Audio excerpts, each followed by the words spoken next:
L'Afrique des Hauts est la quatrième Afrique. L'Afrique des Hauts, nommée également Afrique orientale, se compose d'une ligne de fossé tectonique d'effondrement, le rift, étiré sur un axe nord-sud depuis le lac Kasaï, près de Djibouti, jusqu'au lac Malawi, sur plusieurs milliers de kilomètres.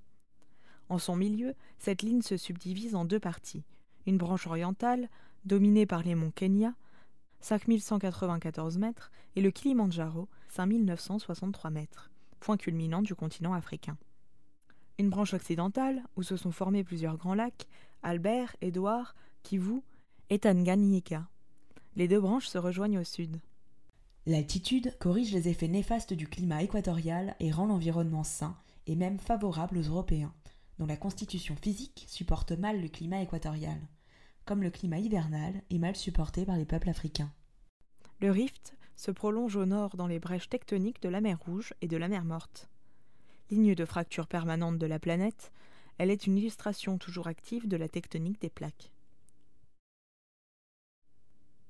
L'Éthiopie. L'Éthiopie couronne par le nord l'Afrique orientale. Elle forme un ensemble de vallées profondes et de massifs élevés, 4620 mètres au ras d'Achan.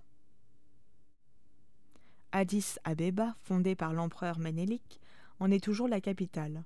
Immense cité de petites maisons parsemées de collines et plantées d'eucalyptus. Devant les églises, on peut voir les vieillards méditer, appuyés sur leurs bâtons traditionnels. Grand comme 2 fois la France, peuplé de près de 100 millions d'habitants, ce pays, surtout agricole, pourrait facilement se nourrir, malgré les sécheresses, dans la paix.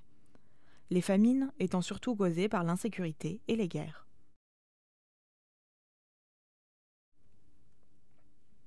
Le Kenya. Le Kenya, grand comme la France, est peuplé de près de 45 millions d'habitants. Il possède une vaste façade maritime sur l'océan Indien, avec le port de Mombasa et de belles plages touristiques. Mais il est pour l'essentiel rassemblé autour de sa capitale, Nairobi, construite sur l'altiplano. Cette grande ville se veut ultramoderne.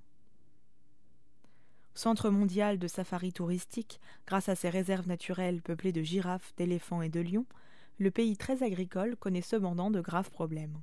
Ainsi, depuis 20 ans, le sida a tué plus d'1 million de personnes. L'Ouganda.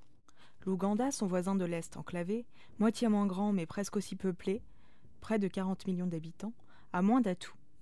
L'Ouganda est pourtant un pays agricole assez riche, café, thé. Il profite aussi de la manne des pêcheries sur le lac Victoria, qui le borde au sud. Relativement stable politiquement, l'économie est dynamique, aussi bien par l'agriculture que par le secteur minier, cobalt et nickel. Kampala est sa capitale. Cependant, l'Ouganda dépend beaucoup de l'aide internationale et subit lui aussi les ravages du sida. La Tanzanie. La Tanzanie, grande comme la France, est peuplée de plus de 50 millions d'habitants. Elle a beaucoup de cartes dans son jeu. Elle possède une belle façade maritime où se trouve le grand port et ville principale de Dar es Salaam, entourée de petites industries. L'île pittoresque de Zanzibar a été annexée en 1964. L'altiplano est fertile avec 3 grands lacs, Victoria, Tanganyika et Malawi, que le Kilimandjaro éclaire de ses neiges. La Zambie. La Zambie, enclavée et montagneuse, a davantage d'atouts.